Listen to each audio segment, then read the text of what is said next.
en los montes y allá en el horizonte no brille más el sol,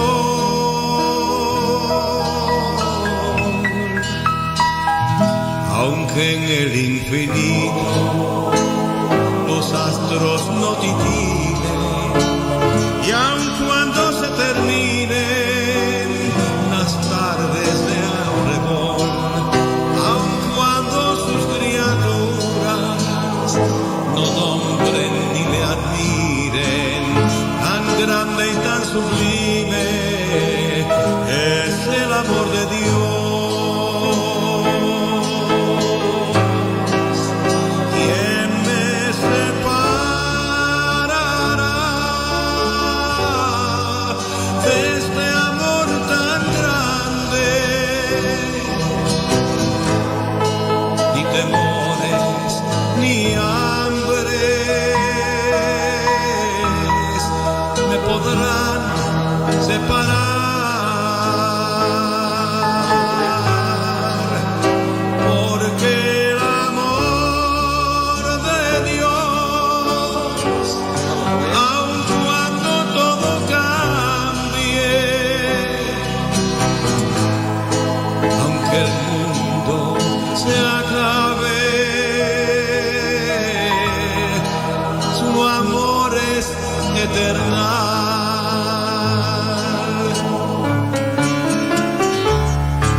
Tan glorioso, ese amor tan sublime que quiso redimirme siendo yo un pecador.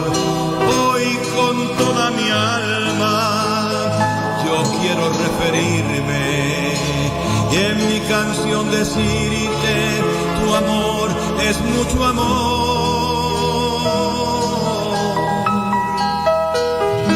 Que puedo sentirlo muy dentro de mi alma y me ha dado esa calma que el mundo no me dio, ese amor tan bendito que al hombre solitario le brinda luz y amparo, es el amor de Dios.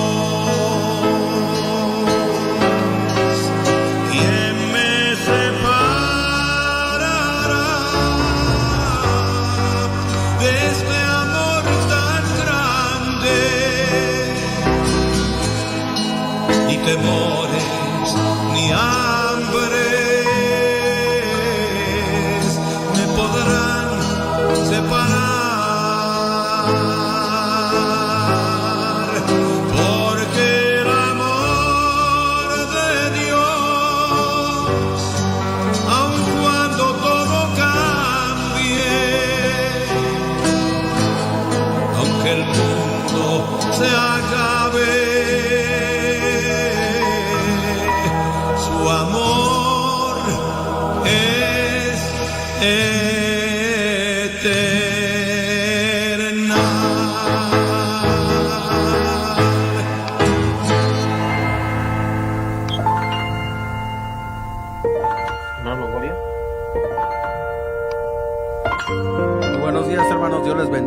mañana damos comienzo a este programa Una Vida Victoriosa y gracias a todos los que nos están acompañando.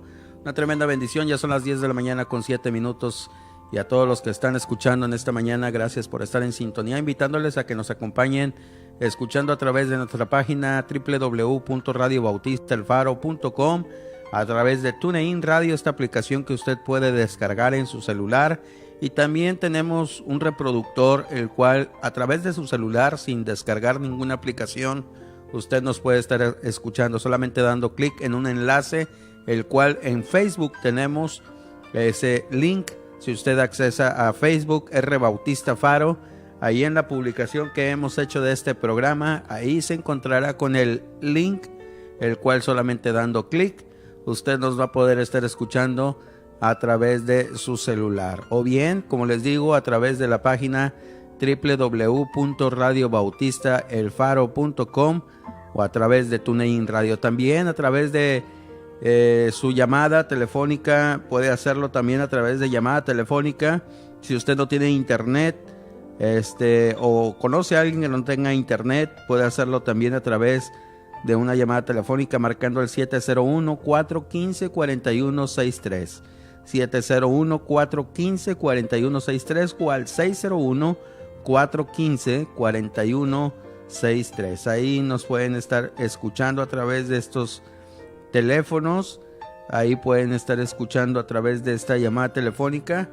Y pueden seguirnos escuchando en cada una de los programas que estamos llevando. Y bueno, gracias a Dios, hoy en esta mañana tenemos un programa especial, el cual pues siempre es un privilegio tener invitados y más hermanos que han sido de mucha bendición. Y pues en esta mañana tenemos al pastor Hugo Rebollar, y que ya lo tenemos aquí con nosotros, y le damos la bienvenida en esta mañana. Pastor, ¿cómo está? Dios le bendiga. Dios le bendiga, hermano Longoria. Muchas gracias. Gracias por la oportunidad y por esta invitación. ¿Cómo han estado, pastor? ¿Cómo les ha ido por allá, por el lugar donde se encuentran haciendo la obra? Muy bien, hermano Longoria. Gracias al Señor, que el Señor ha sido fiel y se ha mostrado maravilloso. Tenemos bastantes planes este año del progreso en nuestra congregación. Y gracias a Dios bien, mi familia está muy bien, nuestros niños creciendo, mi esposa y yo estamos felices de estar en Israel, y bueno, agradecemos a tantos pastores, iglesias, individuos que siempre están sosteniendo la cuerda de los recursos y de la oración. Así es, pues gracias a Dios que el Señor ha sido bueno. ¿Ya cuántos años tienen ahí? Bueno, este mes cumplimos 4 años en Israel. Así es, 4 años ya. Se han pasado rapidísimo y bueno, todavía todavía nos quedan, ¿verdad? Bastantes, y que el Señor pues bendiga nuestros estatus, los cambios que estaremos haciendo en nuestro estatus migratorio, y pues que el Señor siga bendiciendo estas áreas, ¿verdad? Claro. Para la gente que no la conoce, pastor, usted, hermano Hugo Rebollar, ¿originario de dónde, pastor? Soy de Cuernavaca, Morelos, México. De Cuernavaca. De la Ciudad de México. ¿Cómo conoció del Señor, hermano? Bueno, mire, yo nazco en una casa donde ya se conocía el Evangelio. Incluso mis padres, y más que nada por parte de mis abuelos, ellos ya van a una iglesia. Cuando yo nazco, entonces mi hermana, ella todavía nace cuando mis padres iban y estaban más adjuntos a la iglesia católica, a la religión común en México. Y bueno, yo conozco del Señor, pues yo iba desde cunas a la iglesia. Entonces, mi encuentro con el Señor fue en un campamento de jóvenes, aunque yo ya había escuchado bastantes veces el mensaje de salvación, y tal vez como un niño que crece en la escuela dominical, iglesia infantil, levanta su mano para todo, ¿verdad? Con tal de que nos den un dulce.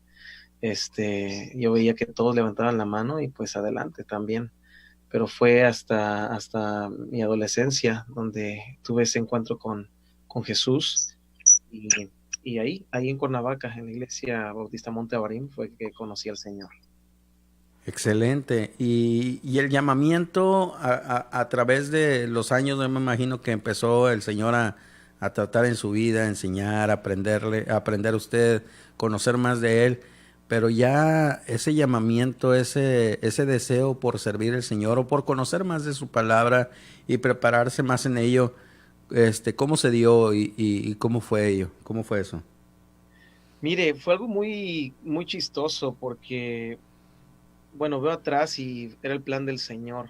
en nuestra iglesia había un énfasis, algunos hermanos, no digo que todos, pero había un énfasis al pueblo judío.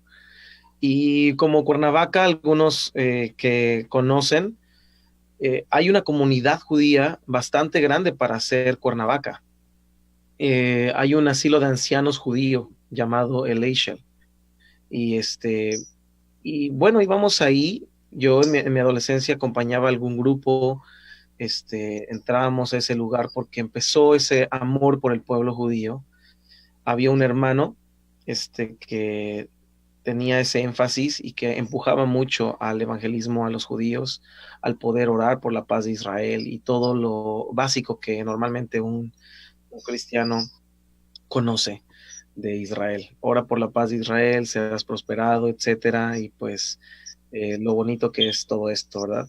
Ahí comienza mi formación y mi deseo por el pueblo de Israel.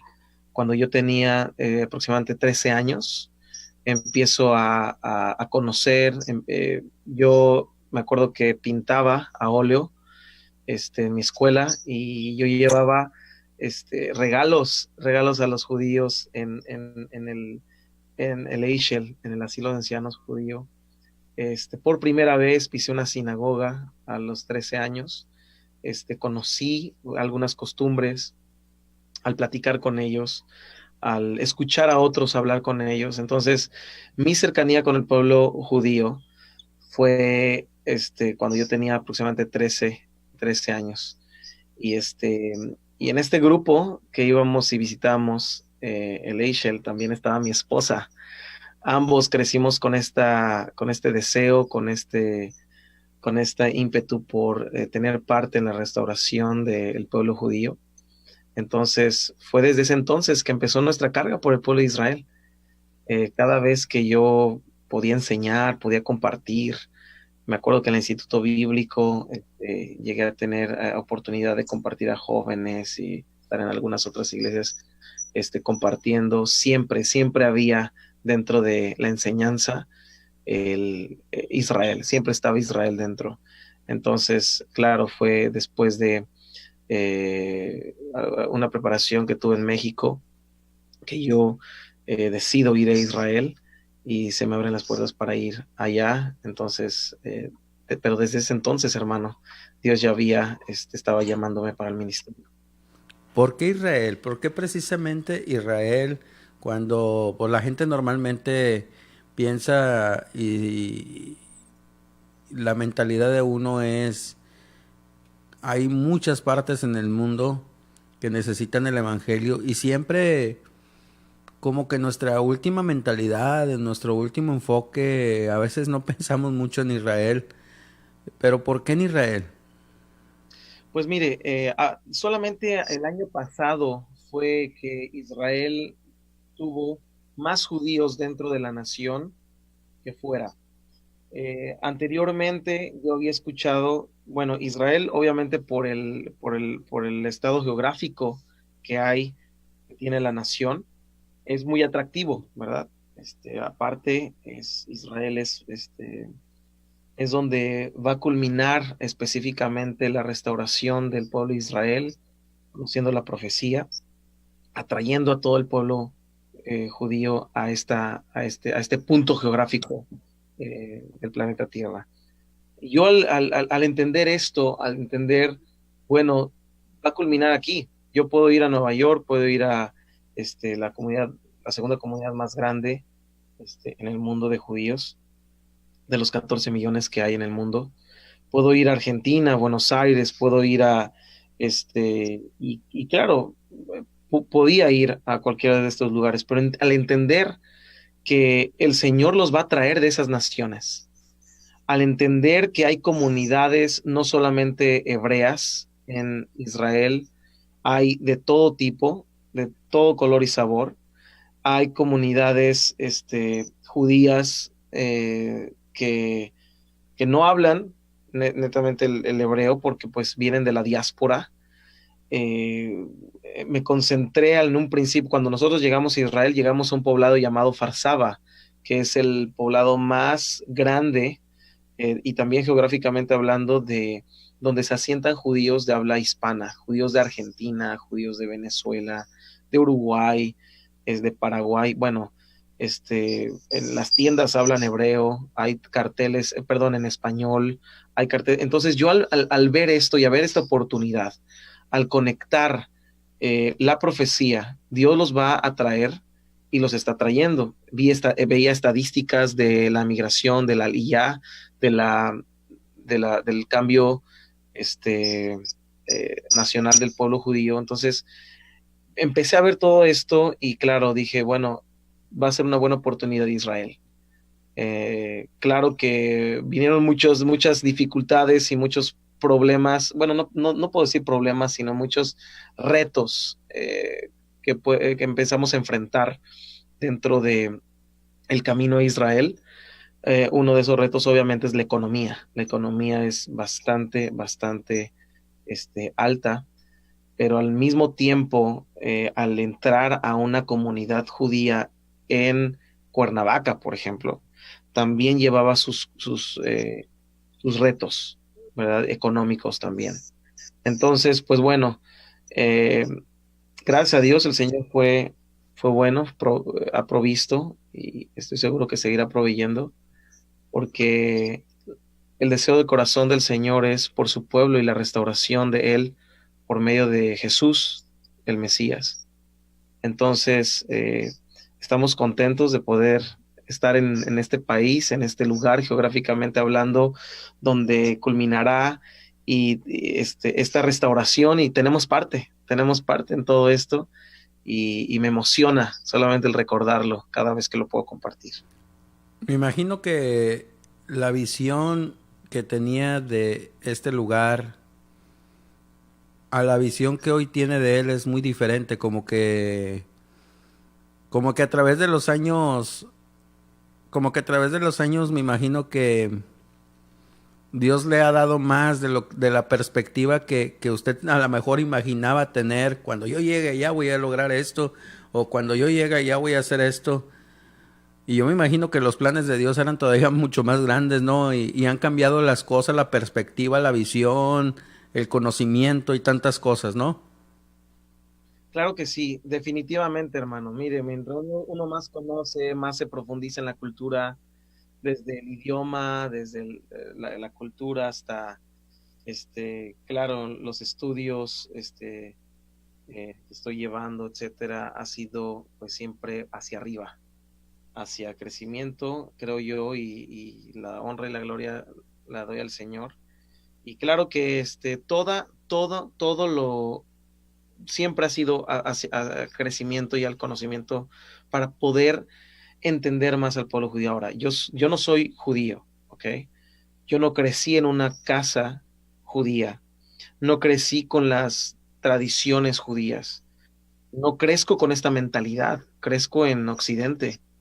Entonces, al momento de cambiar a un país radical, en comparación con México, estamos hablando que, claro, no en un año ni en 4 años. Yo no siento que puedo comprender todo, lo entiendo todo, pero cada semana que pasa y que estoy en Israel, y claro, hay gente que llega a Israel y que Israel le pasa de noche, desde visitantes hasta pastores o misioneros.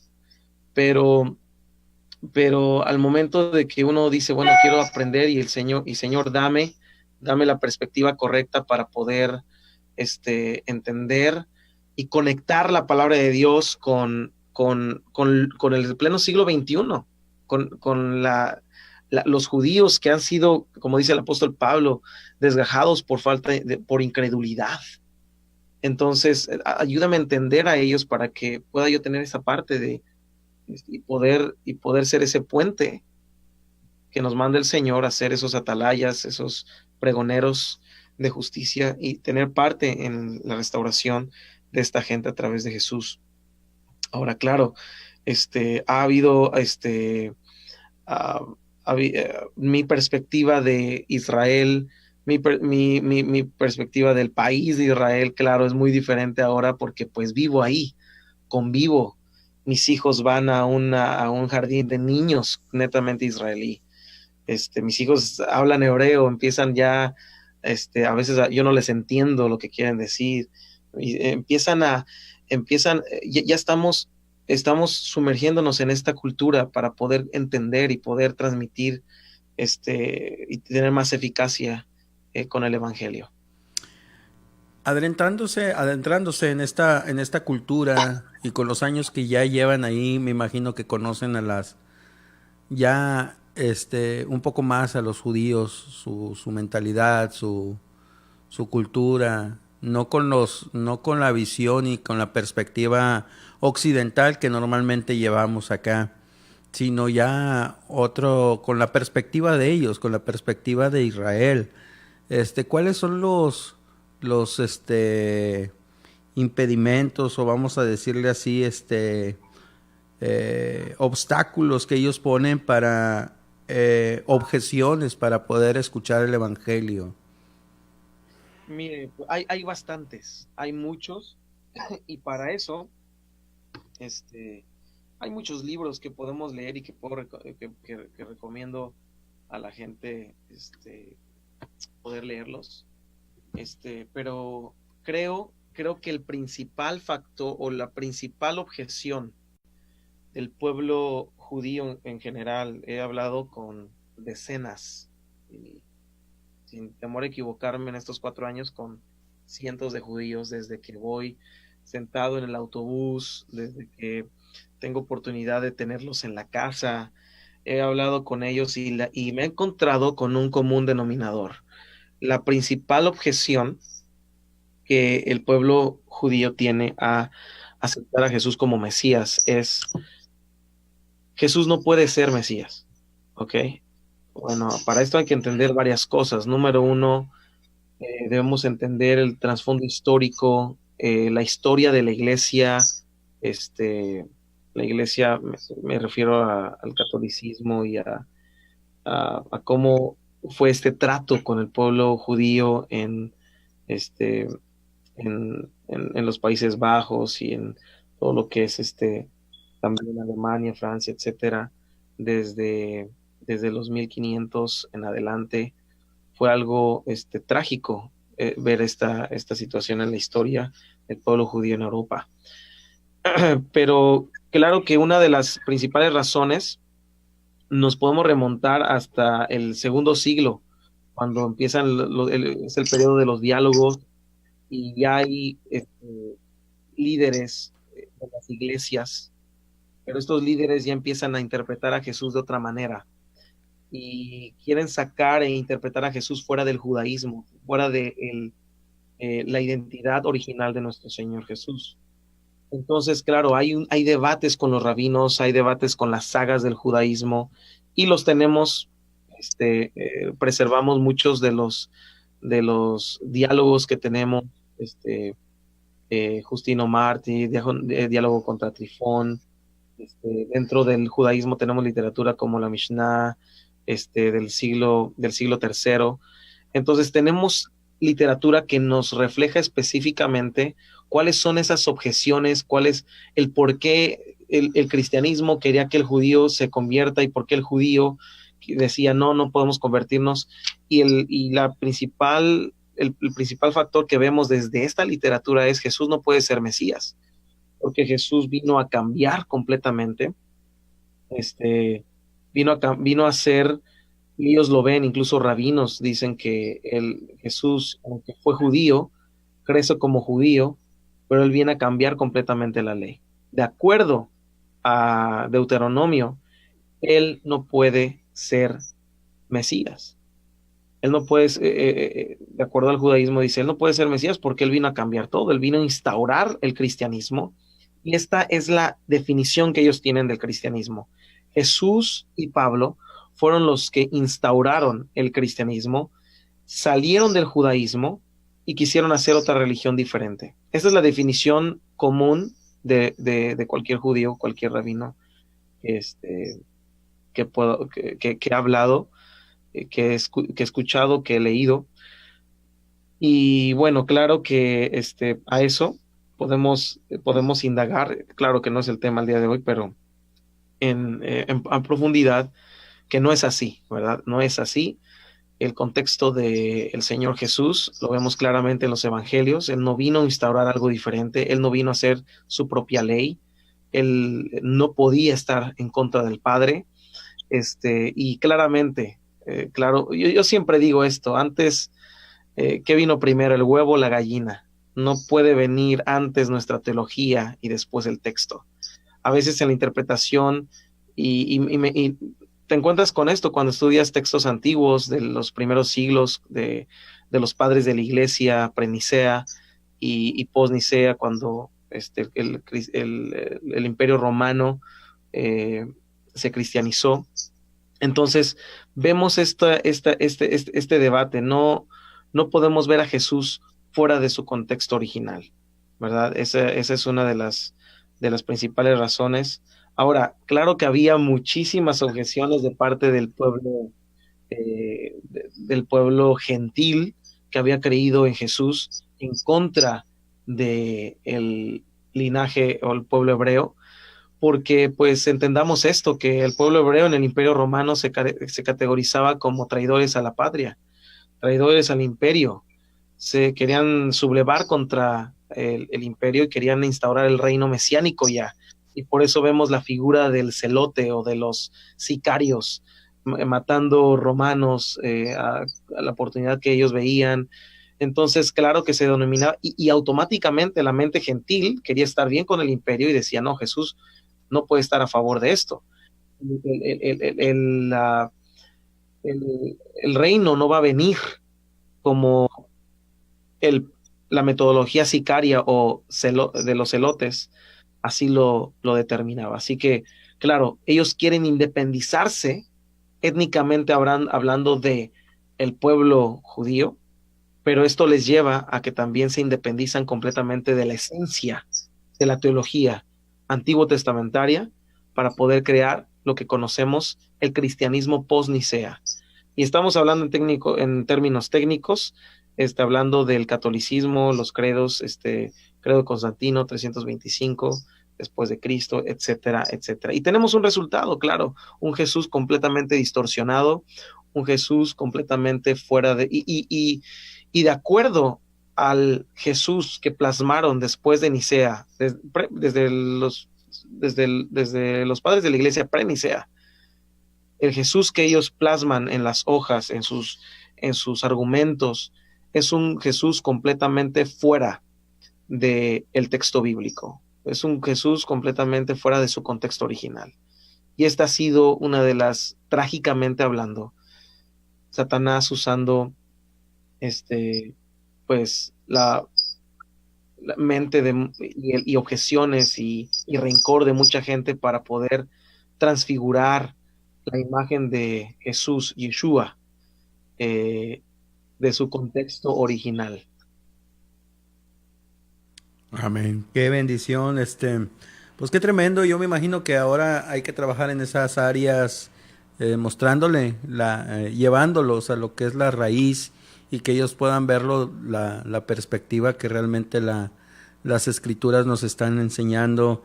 Y fuera del aire, platicando un poquito, hablábamos acerca de que pues nos gustaría tener la oportunidad de que por semana pudiéramos estar escuchándole en algunas enseñanzas y vamos a poder estar aprendiendo y conociendo más, aparte de las enseñanzas, lo que están viviendo cotidianamente en el trabajo que están llevando a cabo con los judíos en el pueblo de Israel. Pero el tiempo ha avanzado, ya ahorita son las 10 de la mañana con 32 minutos, más al rato usted va a salir precisamente para Israel, haciendo unas cuantas escalas. Pero queremos escucharle compartiendo una enseñanza que sé que va a ser de mucha bendición. Ya pudimos escuchar algo de testimonio y más adelante, como les digo, en unas semanas más que podamos nuevamente tenerle al pastor, espero la próxima semana, si no unos 15 días ya que se reacomode allá en Israel, poder estar nuevamente enlazándole, pero le damos el tiempo para que nos compartan esta mañana, pastor. Muchas gracias, hermano Longoria, y Y algo muy importante que quiero compartir esta tarde, y ya lo habíamos hablado anteriormente, y es acerca de esta transición de cómo vemos el Antiguo Testamento en conexión con el Nuevo Testamento. Algo muy importante y que se nos ha enseñado bastante a catalogar o a clasificar este periodo de los 400 años de silencio, que de silencio no hay nada, que de silencio no hubo nada. Creo que es un término muy clasificado de una manera, bueno, obviamente este término lo vemos ya en los padres de la iglesia, ya con una agenda de por medio, pero quisiera hablar de cómo poder interpretar el Nuevo Testamento, o sea, cómo poder, qué claves ver, y quiero compartir algunos puntos, algunos cambios. No podemos llegar a interpretar el Nuevo Testamento, o la cultura, mejor dicho, del Nuevo Testamento, la llegada de Jesús, de los apóstoles, de la iglesia plasmada en Hechos capítulo 2. No podemos llegar y decir, bueno, hay una gran diferencia del Antiguo Testamento al Nuevo Testamento. Sin embargo, sí hay algunas diferencias. Hay algunas diferencias que las vamos a notar el día de hoy. Vamos a decirlas. Ahora son 19, no sé si me alcanza el tiempo, pero bueno, vamos a ir rápido. Hay muchas más que no están en estas notas, pero primeramente no podemos interpretar la Biblia por medio del lente occidental. No podemos. Creo que esta ha sido una de las fallas constantes de muchos teólogos, de muchos intérpretes, de muchos traductores bíblicos al momento de interpretar la escritura. Un ejemplo que normalmente doy es la pintura de Jesús por Miguel Ángel. Miguel Ángel jamás fue a Israel. Los únicos judíos que él conoció fueron judíos europeos, y claro, con ojo azul, güeros, etcétera. Muy probablemente Jesús no era con esa tez de piel, ¿verdad? Con esos ojos azules, no era blanco, muy probable, no es nuestro tema tampoco, no vamos a indagar en esto, pero muy probablemente no era así. Pero lo único que él pudo ver, y él leía el Nuevo Testamento, bueno, Jesús era judío, normal, entonces mi vecino acá es judío, y todos los judíos, Polonia, Alemania, Inglaterra, etcétera, pues claro, son blancos, así que pues vamos a plasmar a Jesús, a un Jesús blanco. Y tenemos esa figura de Jesús blanco, siendo que él era de la tribu de Judá, y viendo cómo Judá fue exilio, y Judá, muy probablemente estos judíos que fueron al exilio babilónico, obviamente fueron, es gente de tez mucho más oscura, de tez morena. Muchos judíos que vienen de Irak, Irán, podemos ver esto en ellos, ¿no? Pero ese es un ejemplo de cómo interpretamos, y cómo el ser humano, desde teólogos, no teólogos, de cualquier persona que quiera interpretar la escritura con un lente cultural propio. Si yo nazco en México, quiero mexicanizar la Biblia. Ahora, no estoy hablando de aplicarla a México, pero no puedo interpretar su contexto original a la mexicana, ni a la americana, ni a la guatemalteca, ni a ningún contexto. ¿Por qué? Porque debemos verla e interpretarla en su contexto original. Esto es con el pensamiento hebreo. Esto será como un comienzo, ¿verdad?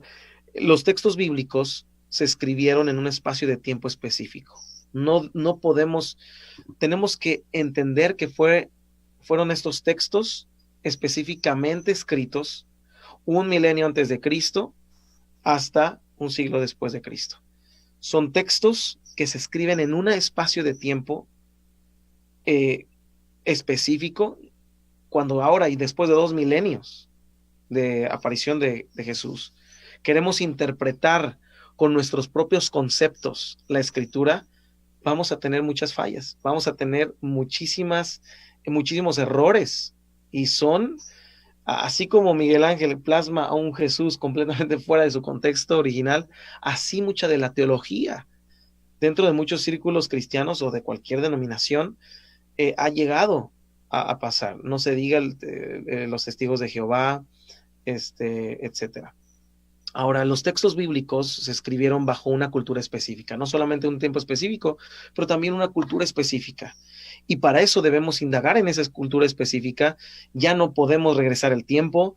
No hubo historiadores que nos dijeran solamente de la cultura, aunque hay historiadores que nos hablan de cultura, pero omiten algunas otras cosas. Así que por escritos, epigrafía, arqueología, relatos antiguos, etcétera, tenemos que otra vez reestructurar y reproducir cómo pudo haber sido por medio de los textos. Tenemos el texto bíblico, tenemos historiadores de la época de Jesús, tenemos a Filo de Alejandría, tenemos a Plino, tenemos a Flavio Josefo, tenemos a tantos historiadores, tanto paganos como no paganos, o temerosos de Dios. Tenemos tantos recursos de tantas perspectivas para poder reproducir nuevamente cómo era la cultura, y podemos tener resultados muy certeros de cómo pudo haber sido. Viendo esto, de estos personajes que hablamos constantemente, Pedro, de los apóstoles, obviamente de nuestro Señor Jesucristo y principalmente de Jesús, debemos decir que se desarrolló bajo una cultura. Ahora, la gente no llega de Marte. Jesús no llegó, como dice, a veces interpretamos Juan 1:1 en adelante. En el principio era el verbo era con Dios y el verbo era Dios, y el verbo fue hecho carne y habitó, como que vino del cielo y pum, se instauró aquí y tenemos a Jesús después de su ministerio. No, él nace bajo una cultura, él nace bajo dentro de muchas tradiciones. Jesús nace con una familia específica, y debemos ver todo lo que rodea a nuestro Señor Jesucristo para poder interpretar sus dichos y su doctrina, su teología, sus predicaciones, sus sermones en ese contexto cultural. Entonces, Jesús nació y vivió, y no solo también nació y vivió, sino murió como un judío. Entonces, los textos bíblicos no solamente se escribieron en un lapso de tiempo específico, no se escribió solamente en una cultura específica, sino también los textos bíblicos se escribieron en una geografía específica. Es por eso que no podemos ver el texto con nuestro propio conocimiento intelectual o con el pensamiento griego que tenemos en Occidente.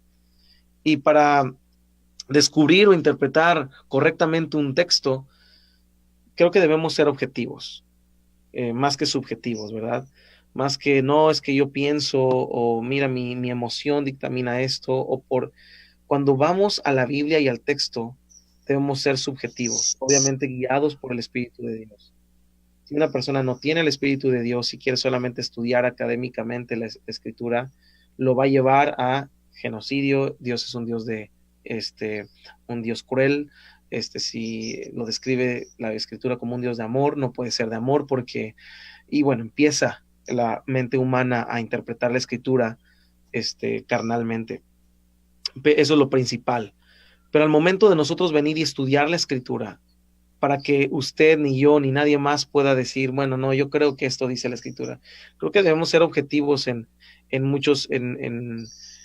cómo interpretamos la Escritura, el contexto inmediato de un texto, el contexto general, el contexto histórico, y bueno, ahí podemos hablar mucha literatura histórica contemporánea, literatura deuterocanónica, arqueología, epigrafía, textos antiguos, etcétera, etcétera. Pero quiero solamente en estos minutos que nos quedan ya, ver que cuando el hombre siempre está en escena, siempre hay problemas, pero cuando viene siempre la mujer, mejora la situación. Esto es algo que siempre vemos en la historia, El hombre quiere tratar de hacer y de incluso en su querer agradar a Dios, y como seres humanos siempre vamos a tener un error, siempre vamos a regarla, siempre vamos a tener errores dentro de en nuestro camino, pero damos gracias a Dios que Él nunca se equivoca y Él nos pone ahí con un propósito, y así puso a estos hombres en la antigüedad para poder escribir, para poder redactar, para poder darnos esa luminancia a la doctrina. La historia siempre está llena de problemas, y vamos a detectar problemas. ¿Qué problemas hubo en Judea en el tiempo de Jesús para eh, poder ver exactamente a Jesús en su contexto original? Ahora, ¿cuál es la definición de los 400 años de silencio, entre comillas? Que fueron más o menos 420 años. Ahora, es incorrectamente designar a este periodo como de silencio, porque no fue de silencio. Se ha denotado de silencio porque no hubo profeta en Israel desde Malaquías hasta Juan el Bautista. Ahora, este término fue denominado por la Iglesia Católica durante el siglo IV después de Cristo. Y vemos por qué se denominó de silencio. Fue porque Dios ya no más trató con su pueblo. Dios sale de escena y Dios ya no más habló a su pueblo. O porque el cristianismo quiso silenciar lo que pasó durante ese periodo. En la academia se denomina a este periodo como el periodo intertestamental o entre los testamentos. Este término es más usado por autores cristianos que judíos. La mayoría de los académicos optan por denominar este lapso de tiempo como judaísmo del periodo del Segundo Templo. Y eso es, porque se centra en una cultura específica, se centra en una geografía específica este periodo. Ahora, este término se denomina más en la literatura judía. Ahora, ¿por qué este periodo es importante para la vida y el ministerio de Jesús al estudiar estos conceptos? Porque el Tanaj, el Antiguo Testamento, no es un recurso netamente o 100% histórico, no fue escrito para darnos la historia, aunque contiene historia, no es un libro histórico, es un libro teológico, nos muestra quién es Dios, nos muestra su carácter, nos muestra cómo Dios trata con el pueblo, pero hay muchas cosas que el Tanaj omite de culturas alrededor, e incluso de la misma cultura dentro del pueblo de Israel. El área religiosa dentro de este periodo tenemos que entenderla para poder llegar a comprender también el ministerio de Jesús y la iglesia temprana. Ahora, quiero en estos minutos que nos quedan, hermano, que son como 15 minutos, ¿verdad? Ver rápidamente qué cambios hubo del Antiguo Testamento al Nuevo Testamento para definir cuáles fueron esos cambios históricos, esos cambios culturales, por qué vemos en el Nuevo Testamento estos conceptos que no vemos en el Antiguo Testamento, y poder tener una mejor comprensión e interpretación de la figura de Jesús, de Pablo, de muchos otros. Ahora, número 1, la lengua franca ya no fue más el hebreo ni el arameo, sino el griego. Aunque se hablaba arameo en tiempos de Jesús, ya no fue la lengua franca, la lengua principal, la lengua puente, la lengua económica del país. Entonces ya no fue sino griego. Fue cuando Alejandro el Magno viene, se instaura su reino en Judea. Los judíos ya están dentro, y hay un remanente dentro, y él automáticamente instaura el idioma griego en Judea.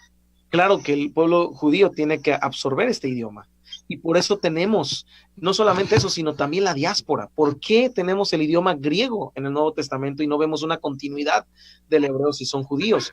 Bueno, porque también los judíos, el Nuevo Testamento, recuerde que es escrito no solamente para el pueblo judío, sino también para el gentil, para las naciones, para que el mundo conozca de Jesús. La lengua franca después también lo vemos en el periodo bizantino, fue la lengua principal de los imperios, y antes de Cristo, un parteaguas muy importante en la historia fue la traducción del Antiguo Testamento, de la Biblia Septuaginta.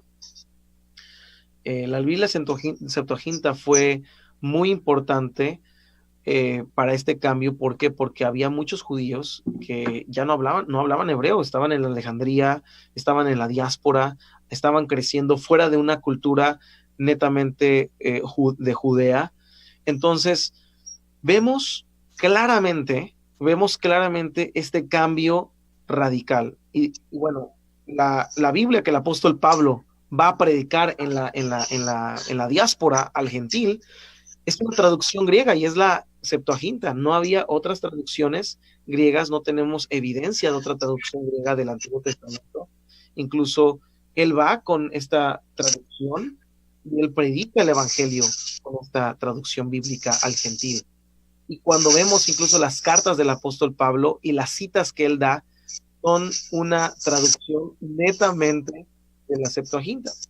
Ahora vemos ese cambio radical, ¿verdad? Ahora el griego predomina. Y no solamente predomina en la cultura, en el comercio, sino también ahora predomina dentro de la liturgia, dentro del mundo hebreo, dentro del mundo judío, dentro de la sinagoga, dentro de la oración, dentro de muchos otros círculos. Vemos los descubrimientos de Qumran y de las cuevas de Qumran. En estas 11 cuevas tenemos textos en griego, específicamente en la cueva número 7, muchos textos en griego. Entonces ya vemos el griego dentro de todo esto y es muy importante. ¿Por qué? Porque claro que cuando hay traducción del hebreo al griego, muchas palabras son imposibles de traducir 100% y se usan por otras, etcétera, y empiezan también los debates ahí. Pero debemos notar que uno de los cambios del Antiguo Testamento al Nuevo Testamento fue el griego. ¿Y por qué fue?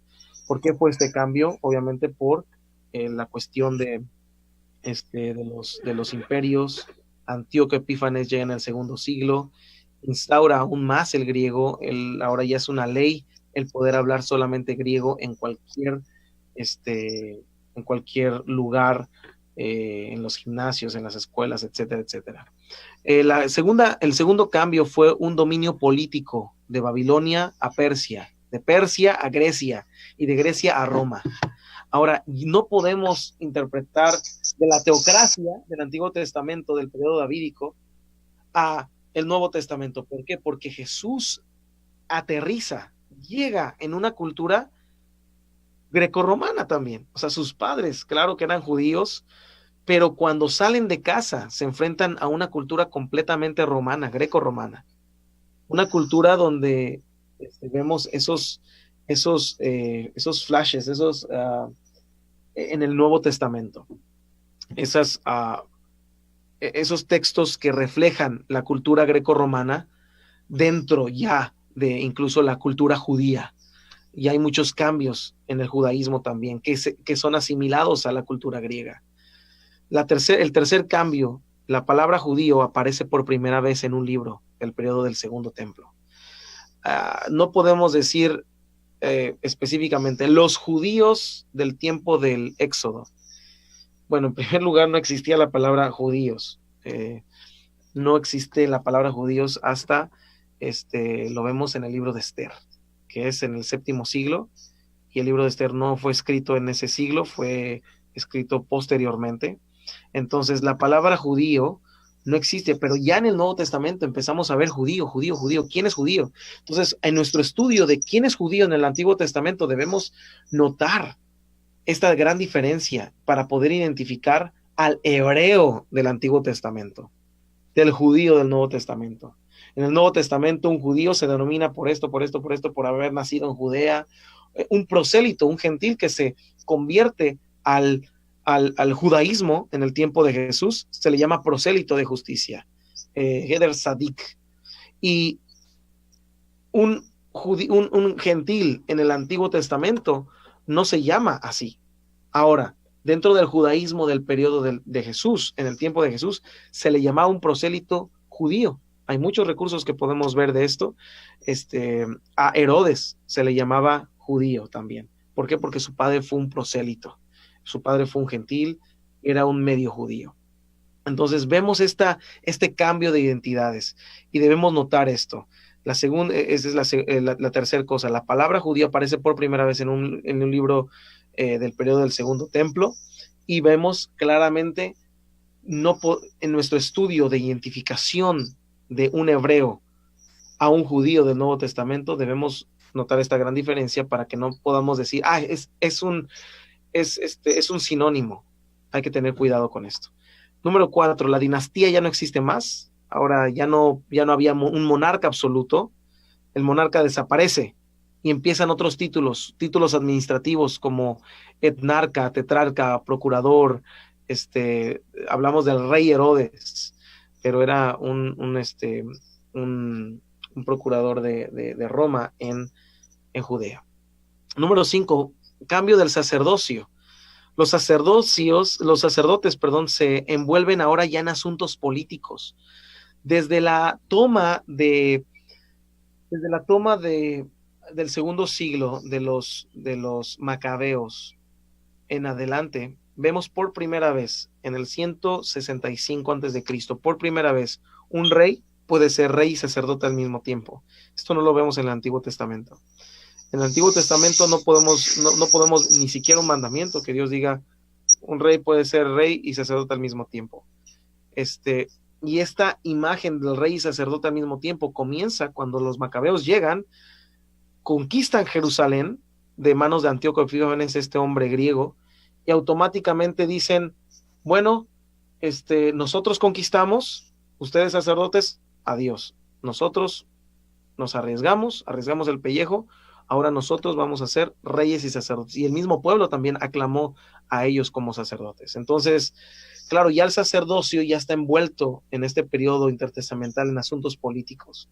Ahora, debemos notar esto, que del sacerdocio, desde los macabeos hasta Caifás, el sacerdote del periodo de Jesús, hay 16 cambios en orden de sucesión.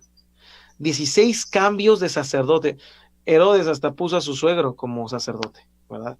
Entonces debemos notar esto, debemos notar que hubo cambios. Ya el sacerdocio en el tiempo de Jesús era un sacerdocio completamente corrupto. Hay 16 cambios en orden de sucesión, y todos estos cambios son cambios corruptos que no están bajo el sacerdocio arónico que Dios había instituido. Debemos notar esto, ¿verdad? También. Ahora, qué increíble, cómo Jesús, al notar esto, yo me preguntaba cómo Jesús manda en Marcos capítulo 1, si mal no recuerdo, al paralítico, ve y presenta tu ofrenda, la ofrenda que mandó Moisés al sacerdote. Jesús automáticamente estaba aceptando el sacerdocio, pero Jesús, estás viendo que el sacerdocio es ilegítimo. Vemos también que él lo dijo, ustedes han hecho de mi casa una cueva de ladrones. Entonces él estaba en contra del sacerdocio, pero sin embargo, la divinidad de Jesús, su rol al venir aquí y humillarse a esta tierra, no solamente era, ok, vengo y muero. No, durante el tiempo de su vida él se somete a esta cultura pagana, una cultura completamente, él no viene bajo una teocracia, él viene bajo Roma. Él se somete a las autoridades romanas y él nos dice, hey, hay que obedecer a las autoridades, porque hay que estar en sujeción, y él nos enseña este principio de sujeción. A pesar de que el sacerdocio era legítimo y que no se podía observar la ley correctamente de acuerdo al Antiguo Testamento, vemos ahora que Jesús obedece la escritura. Él manda a este leproso y le dice, ve y presenta tu ofrenda que manda Moisés ante el sacerdote. Y él certifica el sacerdocio. Ahora, no porque está corrupto, sino porque hay un principio en la escritura. Y vemos este principio de, aunque los elementos faltantes estén ahí, aunque haya elementos faltantes dentro para poder observar la escritura, para poder obedecer la ley de Dios, nuestro Señor Jesucristo fue un ejemplo de ello. Sométase a la autoridad. No importa que es corrupto, obedece a Dios sobre todas las cosas. Entonces, ese es un principio muy fundamental. Ahora, en número 6, los recaudadores de impuestos publicados aparecen centuriones ahora, aparece el Sanedrín, aparece este cuerpo judeopolítico también. Bueno, tendríamos una clase de Sanedrín, quienes lo componen, etcétera, etcétera. No vamos a indagar en esto.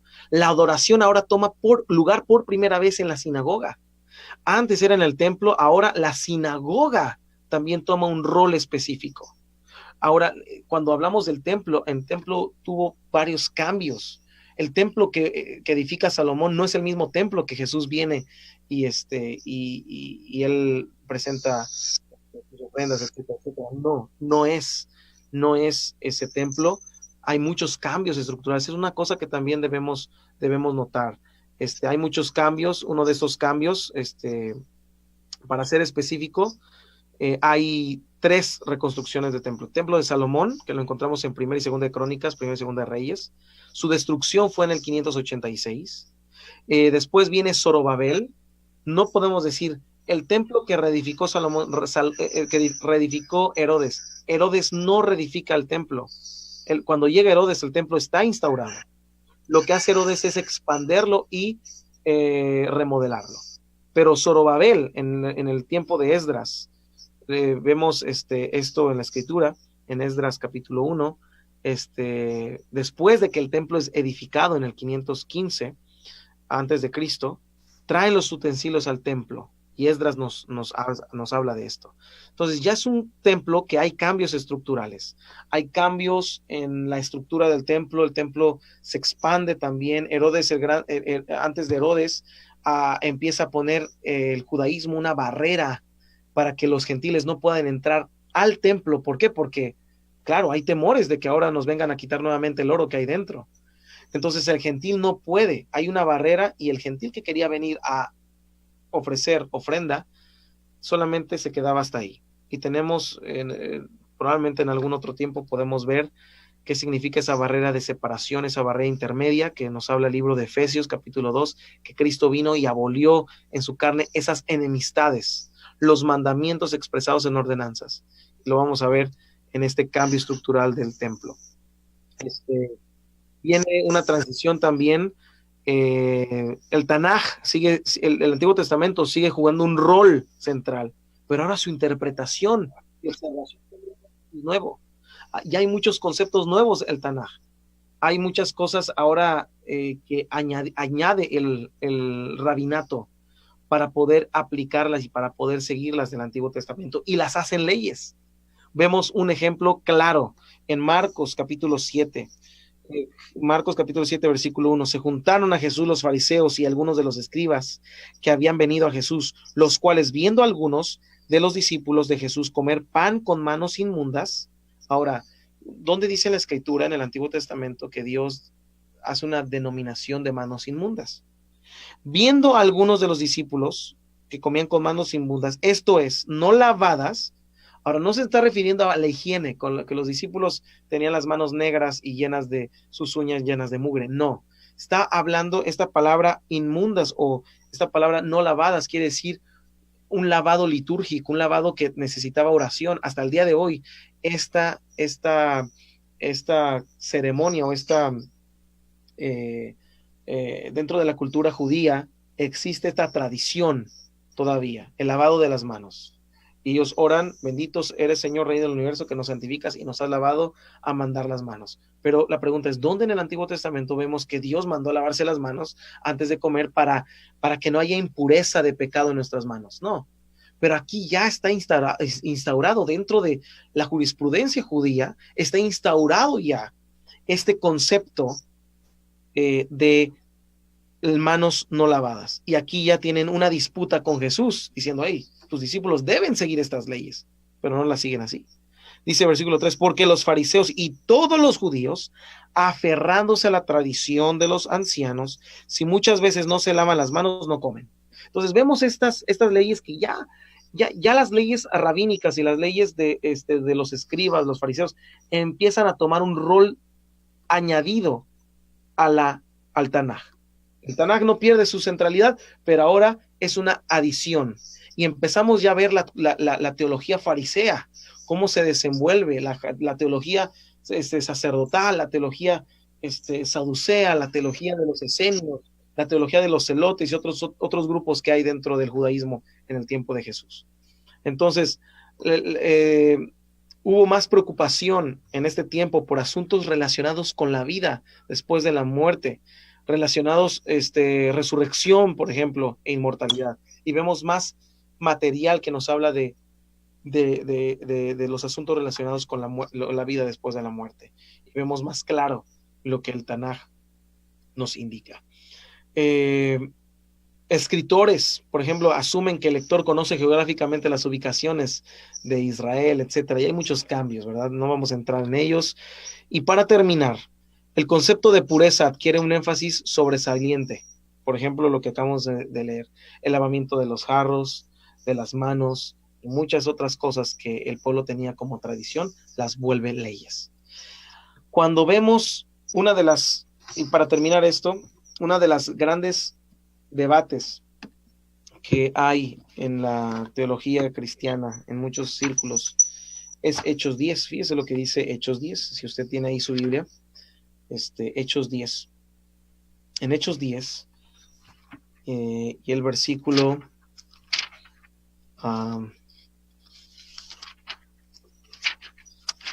en Hechos 10 y el versículo número 28, está Pedro recibiendo la visión de los animales inmundos, etcétera. Él queda perplejo, claro, nunca ha pasado de mi boca ningún animal inmundo, etcétera. En este momento, Pedro, con esta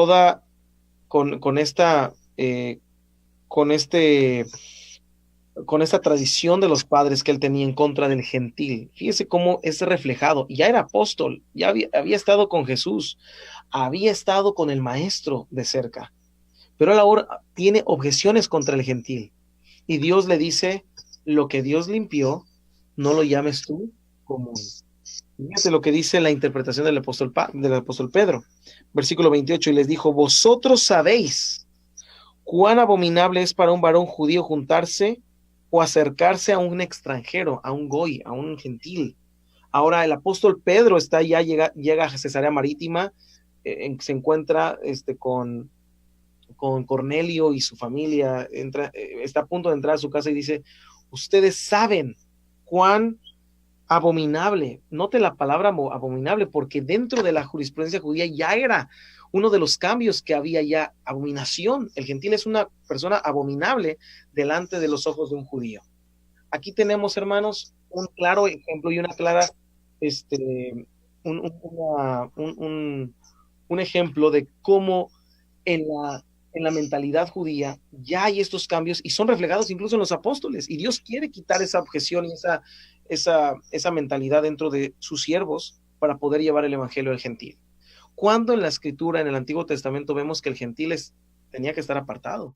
Al contrario, si vamos a Primera de Reyes 8, ¿cuál era el propósito del templo en el tiempo de Salomón? Primera de Reyes 8, primer libro de Reyes, y el capítulo 8, y el versículo 41. 8:41 dice sí, está Salomón edificando el templo y ya había edificado el templo, está orando por el templo, y dice lo siguiente: asimismo el extranjero o el gentil, que no es de tu pueblo Israel, que viniera de lejanas tierras a causa de tu nombre, pues oirán de tu gran nombre, de tu mano fuerte y de tu brazo extendido, y viniera a orar a esta casa, tú irás en los cielos. La casa, el templo, era también para el gentil. ¿Por qué en el periodo intertestamental hay una brecha, hay una división, hay una enemistad con el gentil? Porque empiezan todas estas reglas y leyes a venir en siglos anteriores al apóstol Pablo y a surgir. Y Jesús, el apóstol Pablo, los discípulos, aquellos autores del Nuevo Testamento, se desarrollan bajo estas objeciones. El apóstol Pedro tiene esta misma objeción. Lo vemos en el libro de Gálatas. Pablo le dice: oye, reprende a Pedro por esta situación, aún después de la visión de los animales inmundos. Entonces, vemos todo este choque y no podemos, hermanos, llegar del Antiguo Testamento al Nuevo Testamento y decir es lo mismo. No, hay algunas ciertas connotaciones, ciertos términos, ciertos usos en el Nuevo Testamento diferentes en el Antiguo Testamento. Eso nos va a ayudar a tener una mayor comprensión cuál era la teología de nuestro Señor Jesucristo, el apóstol Pablo, el apóstol Pedro. ¿Qué es lo que Dios realmente quiere en Hechos 10, por ejemplo? Quitar de en medio del apóstol Pedro una objeción completamente humana, una ley completamente rabínica para la bendición a los gentiles y regresar al modelo original, que es la escritura, la palabra de Dios, la ley de nuestro Señor Jesucristo. Muchas gracias, hermano. Amén. Qué bendición, gracias a Dios. Tremendo, tremendo todo esto que podemos aprender. Y vaya que es muy interesante verlo desde una perspectiva, de acuerdo a la palabra, a lo que las escrituras nos están enseñando. A veces nuestra mente humana, nuestras enseñanzas, lo que la gente nos ha enseñado a través de los tiempos, nos dan otra visión, la cual está bien, completamente errada. Y necesitamos mucho, mucho aprender lo que Dios quiere para nosotros. Y a veces no es lo que, a veces lamentablemente no es lo que hemos aprendido durante mucho tiempo. Y es por eso que necesitamos tener nuestro corazón abierto para poder desaprender lo que nos ha dañado o lo que realmente Dios no quiere que tengamos dentro de nosotros y poder aprender lo que Dios quiere que podamos retener en nuestras vidas. Hermano Hugo, muchas gracias, pastor, una tremenda bendición. Gracias, hermano Longoria. Y lo que acaba de decir es cierto. Muchas veces el Señor tiene que tratarnos como el apóstol Pedro. El apóstol Pedro tenía una teología humana, tenía objeciones por estos cambios. Él crece en una cultura así. El de nacimiento, él crece, él es educado bajo estas objeciones y para él es natural, pero Dios tiene que pulir esto y tiene que decir, vacíate del hombre y llénate de mí. Creo que esto es vital para cada cristiano, poder vaciarnos del hombre y llenarnos de él.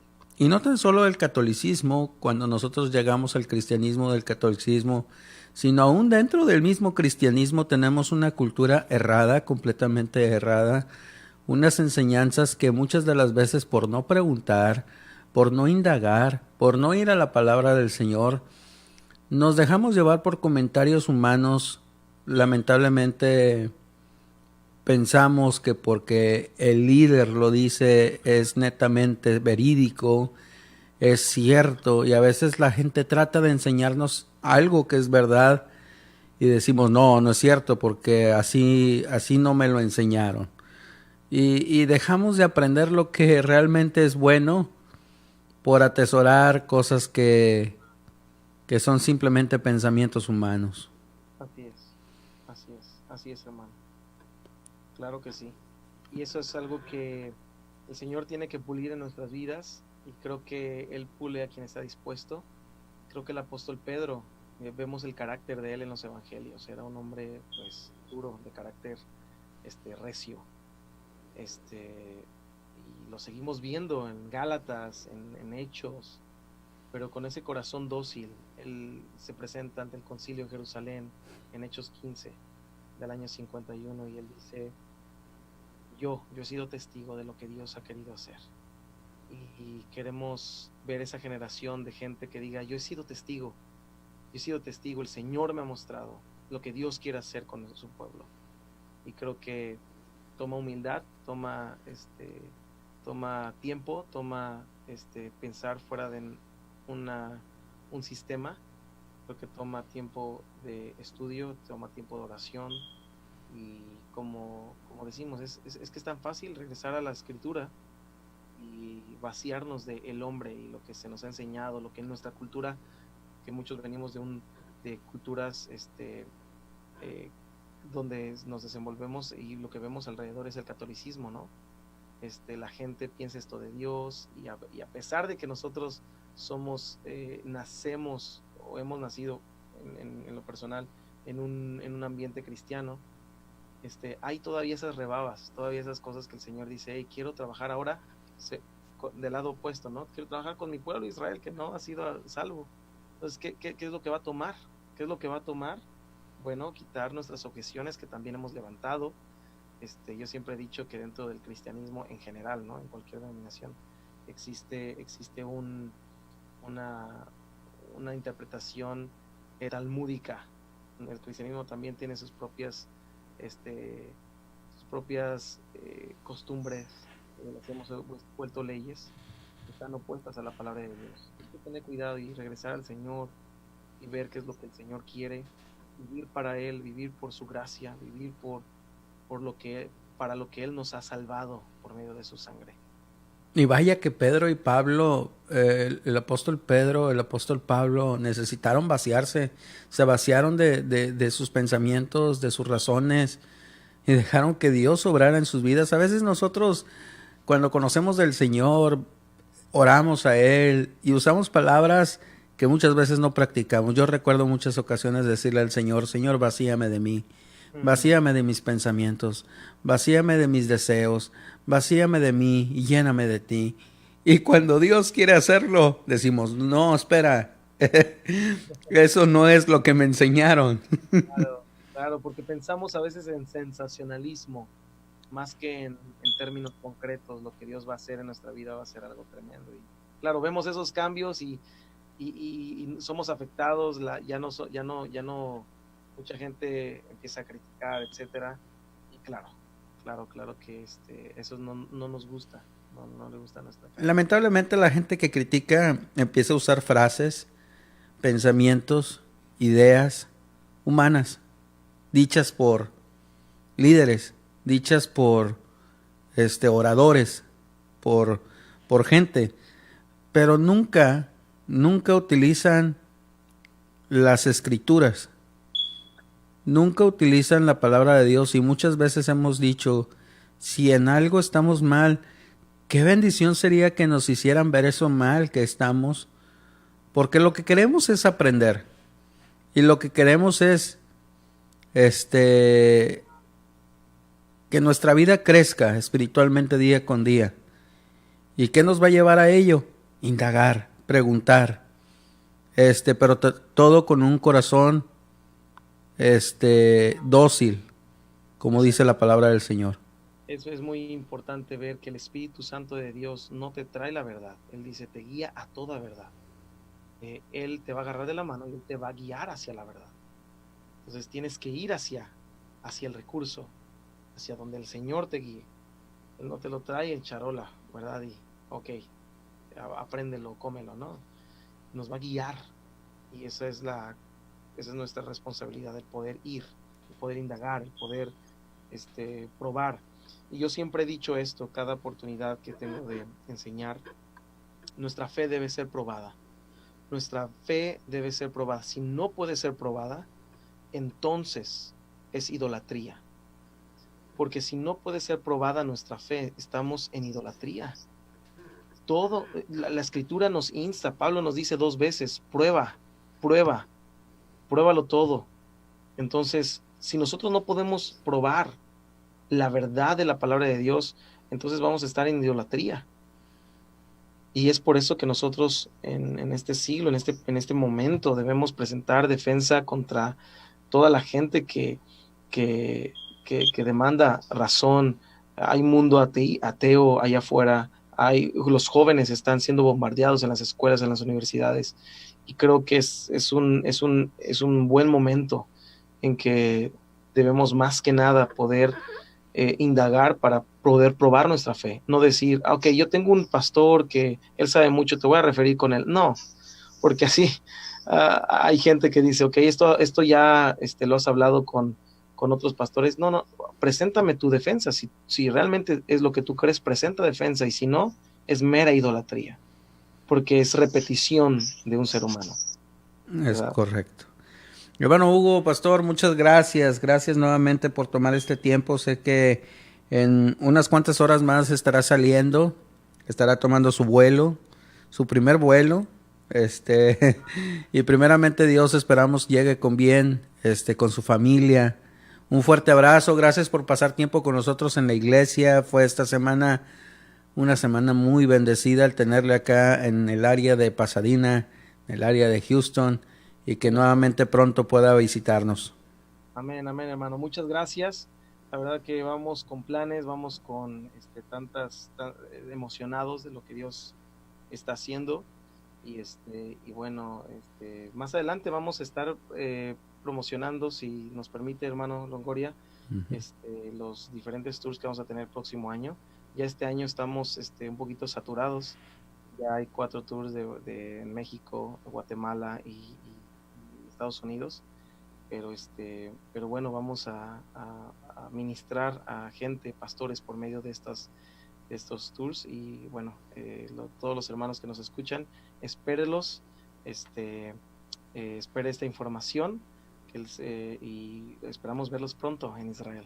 Es correcto. Si usted quiere conocer Israel, más adelante vamos a dejar saber la información, el cual usted puede en un tour visitar Israel, conocer estos lugares.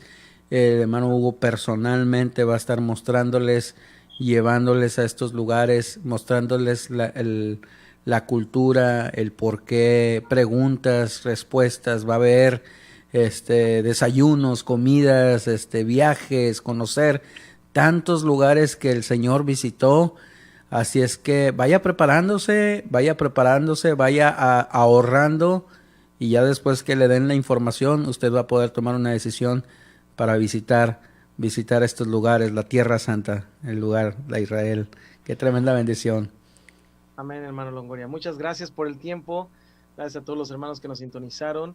Y bueno, ha sido una bendición, un gran privilegio siempre estar aquí en familia. Y bueno, hermano, un fuerte abrazo. Que Dios les bendiga. Igualmente, un fuerte abrazo, pastor. Hasta la próxima. Qué tremenda bendición, hermanos. Gracias al Señor. Gracias a Dios que el Señor ha sido bueno. Dios ha sido bueno. La verdad que gracias a Dios que el Señor nos ha permitido poder conocer más de su palabra, conocer más en esta mañana. Y vaya que podemos conocer cada vez más.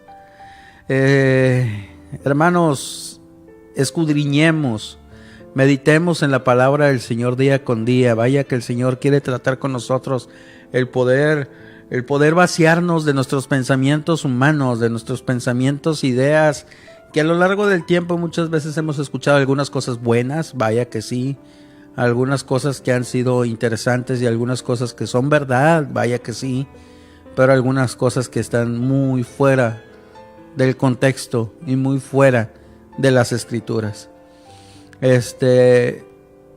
Oremos al Señor, indaguemos y escudriñemos más de su palabra, conozcamos más de Él.